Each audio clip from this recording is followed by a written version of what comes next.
Ça y est, c'est le week-end, alors laissez-moi vous partager ma victoire de cette semaine.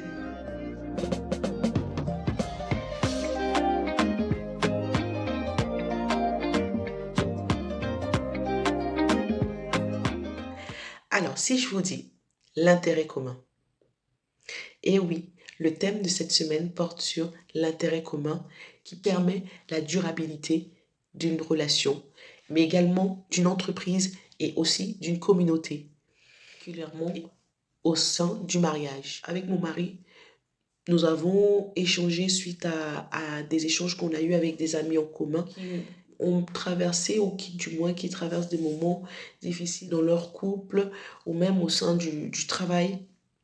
Et donc du coup, on est venu à cette conclusion sur l'intérêt. Lorsqu'il y a des conflits dans le mariage ou dans une entreprise, c'est que il manque l'intérêt commun. C'est que tout le monde n'a pas saisi l'intérêt commun et tout le monde n'a pas accepté de poursuivre l'intérêt commun. L'intérêt commun, c'est une idée, un concept, un objectif qu'un groupe de personnes décide de poursuivre pour le bien-être du grand nombre. Lorsque nous regardons notre société aujourd'hui, les gens ont du mal à suivre les intérêts communs. Ils préfèrent leur intérêt personnel. Or, c'est dommage parce que lorsque tu poursuis un intérêt commun, à l'intérieur se trouve en fait ton intérêt personnel. Parce que au fur et à mesure que tu vas travailler sur ça, tu vas développer plus de compétences, plus de capacités et tu vas même découvrir des talents ou des dons cachés que tu avais. Et là, au sein du mariage, en fait, t'épanouir. Cela permet en fait le déblocage de la communication. Comme vous le savez, la communication est très importante au sein du mariage. Sans l'intérêt commun, un mariage en fait court droit au divorce parce que chacun va poursuivre en fait son intérêt personnel euh, et mettra de côté l'intérêt du couple. Or, la parole de Dieu nous a dit, deux hommes peuvent-ils cheminer sans se mettre d'accord? Bien sûr que non. Donc, personnellement, en rentrant dans le mariage, ça m'a pris du temps, beaucoup de temps, pour mettre de côté mes intérêts personnels et plutôt chercher l'intérêt commun du couple. Et oui, c'était très dur parce que j'avais mon plan avec le Seigneur. En arrivant en métropole, je fais mes études, de grandes études, de longues études. J'acquiers les compétences qu'il faut. Je récupère tout ce que j'ai à récupérer comme bagage professionnel et je retourne chez moi en Guyane pour déverser tout ça. Mais ce n'était pas le projet de mon mari et c'était dur pour moi. C'était très dur. Mais j'ai su mettre de côté ce projet personnel, parce que c'était un projet personnel avec Dieu et moi seulement, pour le bien-être, le confort en fait de mon couple, de mon foyer, mais également pour moi également en fait, pour ne pas être frustrée.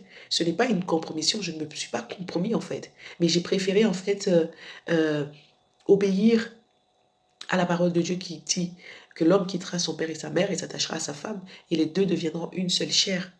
Ça veut dire que en étant mariée, je ne suis plus Florence, mais je suis en fait l'épouse de Monsieur Peterson.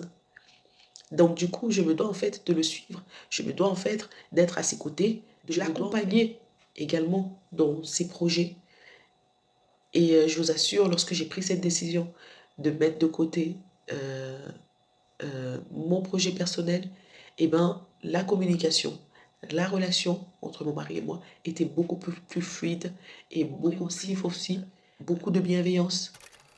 L'actualité aujourd'hui qui porte sur les élections législatives, nous avons vu notamment des hommes politiques qui changent de parti politique pour se rallier à d'autres partis politiques euh, parce que chaque parti politique a son intérêt commun et que les gens en fait se voient dans ces partis politiques parce qu'ils voient en fait leur intérêt, ils voient en fait ce que eux-mêmes ils cherchent à atteindre ce que eux-mêmes ils aspirent, mais dont ils savent pertinemment que pour y arriver, nous devons être plusieurs ensemble unis, soudés, pour atteindre l'objectif en fait final.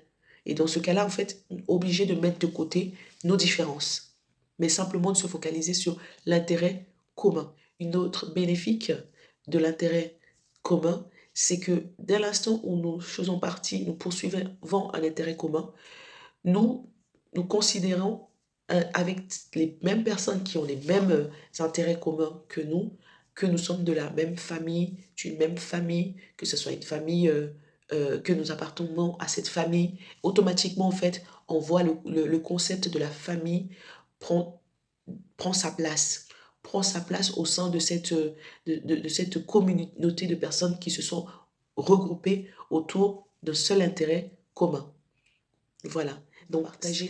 Je vous encourage en fait à mettre de côté vos intérêts personnels, mais de poursuivre l'intérêt commun du Seigneur qui est de aller et de faire des nations des disciples. Lorsque tu seras focalisé sur ça, que ce soit dans ton mariage, tu travailleras en fait sur le fait que ton mariage doit être un exemple pour les autres, pour l'intérêt commun du Seigneur, comme il a dit que le mariage soit honoré de tous.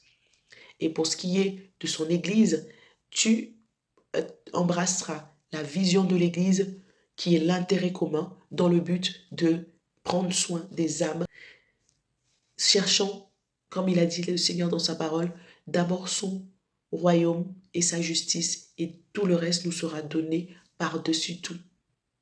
C'est l'intérêt commun du Seigneur. Alors, soyez bénis.